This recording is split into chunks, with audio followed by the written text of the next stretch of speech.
Bharatiya Janata party एक शिक्षित party এখানে কোনো মানে অশিক্ষিত মানুষের কোনো জায়গা নেই। জাস্টিস গাঙ্গুলিকে তো আমি একদম আইডিয়াল মানি, গিরি করেছে শশী পাঞ্জাকে আমি এত গুরুত্ব দেই না। আছেন তার নামটাও জনগণ জানে না। নুসরত রুহি জাহান জৈনের আঁচলের ভিতরে কেন আছে, জাভেদ আহমদ খানের পকেটের ভিতরে লুঙ্গির ভিতরে কেন আছে? তারা বলে কি আমি আরএসএস দালাল, আমাকে আরএসএস টাকা দিচ্ছে। নমস্কার, আপনারা দেখছেন বাংলা হান্ট আর আমাদের সঙ্গে রয়েছেন আইনজীবী নাজিয়া ইলাহি খান। প্রথমে আপনাকে স্বাগত বাংলা হান্টের পর্দায়। প্রথমে আমি আপনাকে যেটা প্রশ্ন করব সেটা হলো যে আজ 6 তারিখ এবং 7 তারিখে আগে প্রাক্তন তৃণমূল বিধায়ক যিনি তাপস রায় তিনি বিজেপি জয়েন করেছেন এবং 7 তারিখে প্রাক্তন বিচারপতি অভিজিৎ গাঙ্গুলি জয়েন করেছে। তাদের এই বিজেপিতে জয়েন করে যে পদক্ষেপ নিয়েছে সেই তাদের পদক্ষেপকে আসন্ন লোকসভা নির্বাচনে বিজেপি কি নজরে দেখছে? না, ভালোই হয়েছে। শিক্ষিত মানুষ মানে বিচারপতির মতন শিক্ষিত মানুষ যদি বিজেপিতে আসছে তার মানে মানুষের খুব মানে ভালো হবে। আজকে যদি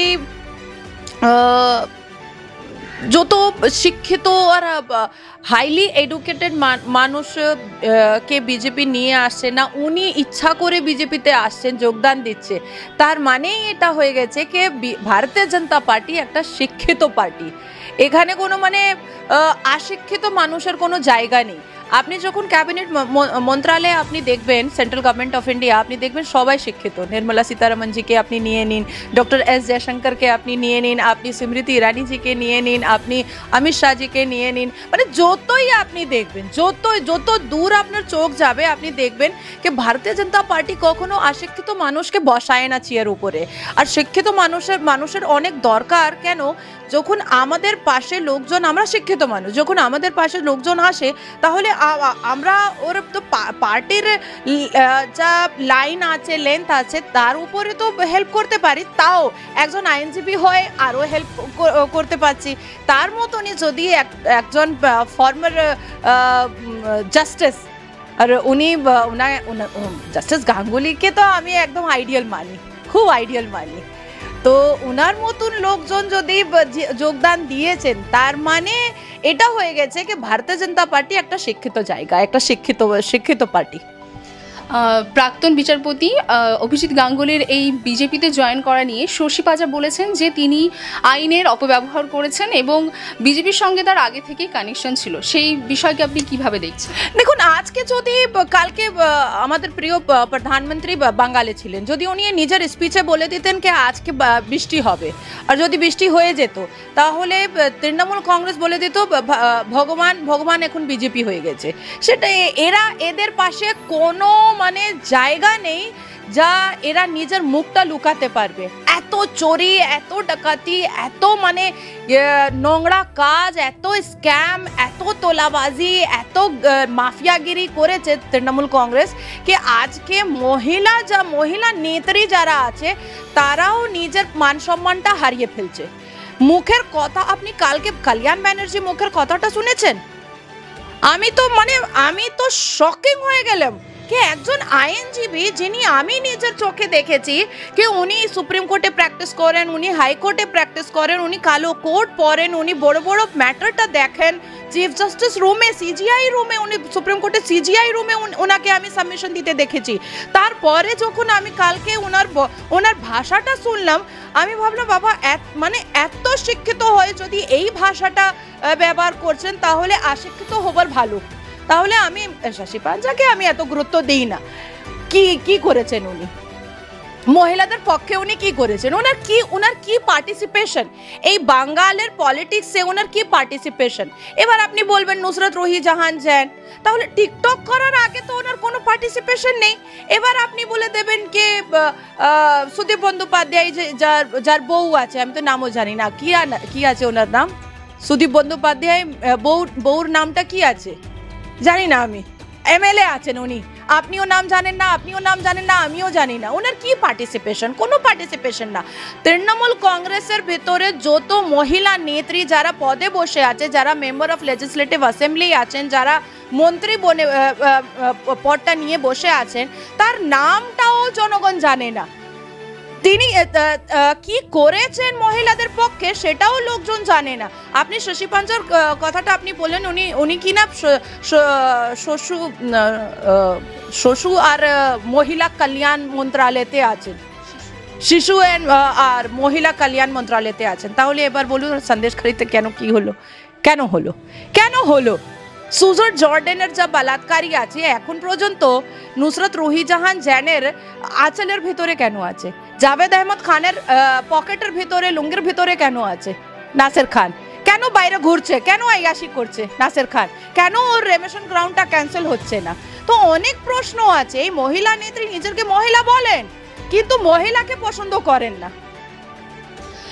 প্রাক্তন যে তৃণমূল বিধায়ক আছে তাপস রায়, তার বিজেপিতে যোগদান করাকে অনেকে বলছে যে এর পিছনে বড় ডিল হয়েছে, তো সেই ব্যাপারটাকে আপনি কিভাবে দেখছেন? দেখুন, আমার জন্যেও অনেক লোকজন যা টিএমসি চাটুকার্তা মুসলমান আছে, যা টিএমসি চাটুকার্তা চ্যানেল আছে, তারা বলে কি আমি আরএসএস দালাল, আমাকে আরএসএস টাকা দিচ্ছে। আমি তো কেস করে দিয়েছি কি এবার আপনাকে মানে পুরো প্রমাণটা কোর্টের সামনে দিতে হবে কি আরএসএস আমাকে কত টাকা পাঠিয়েছে।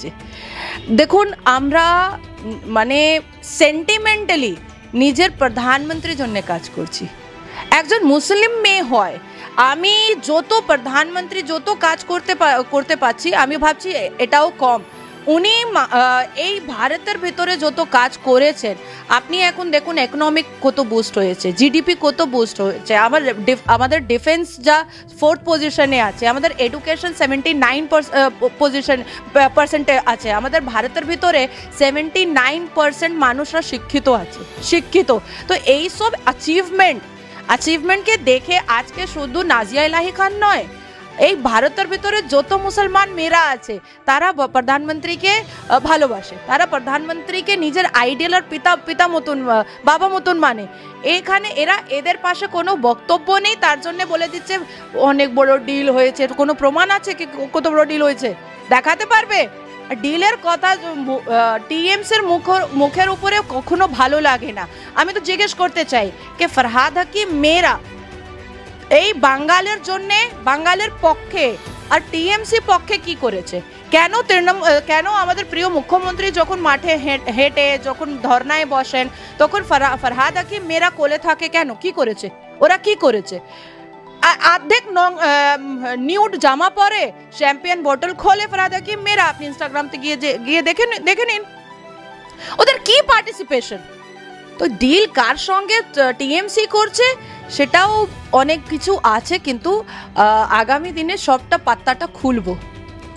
আচ্ছা, মাননীয় মুখ্যমন্ত্রী নারী দিবস উপলক্ষে আজকে তিনি যে পথযাত্রা করেছেন এবং সেখানে তিনি বলেছেন যে বাঁচতে হলে বিজেপির বিরুদ্ধে রাজনৈতিক টর্নেডো করতে হবে, কিন্তু প্রধানমন্ত্রীর মানে বাংলায় আসার পরে প্রধানমন্ত্রী যে বক্তব্য দিয়েছিলেন যে সন্দেশখালীর মহিলাদের উপর যে নির্যাতন হয়েছে তার বিরুদ্ধে বাংলার মানুষকে সবর হতে হবে, মানে তৃণমূল কংগ্রেসের বিরুদ্ধে। তাহলে কি মমতা ব্যানার্জির এবং যে প্রস্তাবটা তিনি দিয়েছেন যে আজকে পথযাত্রা হবে, প্রধানমন্ত্রীর সে বক্তব্যের কিছু সময়ের পরেই তার এই বক্তব্য এসে, তাহলে কি তৃণমূল কংগ্রেস কোথাও যে ভয় পেয়ে কি আজকের এই পথযাত্রা আয়োজন করেছে? হ্যাঁ, this is called frustration, this is called scare. আর আমাদের প্রিয় মুখ্যমন্ত্রী অনেক ভীত হয়ে গেছেন, সেটা সবাই জানে, আর শুধু বাঙাল জানে না। আমি 7 দিনে আমি দিল্লিতে ছিলাম, উত্তরপ্রদেশে ছিলাম, তারপর পাঞ্জাবে ছিলাম, হরিয়ানাতে ছিলাম। এই পুরো ট্যুরটা করে আমি এখানে আবার এসেছি 2 দিন আগে। সব বলছে যে এবার আর মমতা বন্দ্যোপাধ্যায় সরকারটা থাকবে না। আর যদি আমি শুনে নিয়েছি তাহলে তো উনি তো মুখ্যমন্ত্রী, ওনাকে কি ওনার ডিপার্টমেন্টটা বলছে না কি ওনার গ্রাফটা কত নিচনে চলে এসেছে? তাও আমি বলবো যে আজকে প্রথমবার যদি উনি মহিলা দিবস পালন করছে তাহলে খুবই ভালো, দের আয়ে দুরস্ত আয়ে। এর আগে তো কখনো আমি দেখলাম না যে আমাদের প্রিয় মুখ্যমন্ত্রী যা মেয়ের সঙ্গে মেয়ের তালাক হয়েছে তার পাশে দাঁড়িয়ে আছেন, যার মেয়ের সঙ্গে বলাৎকার হয়েছে তার পাশে দাঁড়িয়ে আছেন, যার মেয়ের সঙ্গে মলেস্টেশন হয়েছে তার পাশে দাঁড়িয়ে আছেন, যার মেয়ের সঙ্গে হালালা হয়েছে, পলিগেমি হয়েছে তার পাশে দাঁড়িয়ে আছেন, যার মেয়ের সঙ্গে নিকাহ মসিয়ার হয়েছে তার পাশে দাঁড়িয়ে আছেন, যার মেয়েরকে ইফটিজ করা হয়েছে তার পাশে দাঁড়িয়ে আছেন। সেটা তো আমি দেখলাম না। সুজার জর্ডান যখন বলাৎকার হয়েছিল তো নাসির খান আর কাদের খান মুসলমান বলাৎকারী ছিল, তার জন্য উনি বলে দিয়েছিলেন সাজানো ঘটনা। তারপর সন্দেশখালি তো মানে একদম মানে দুধ কা দুধ আর পানি কা পানি। এখন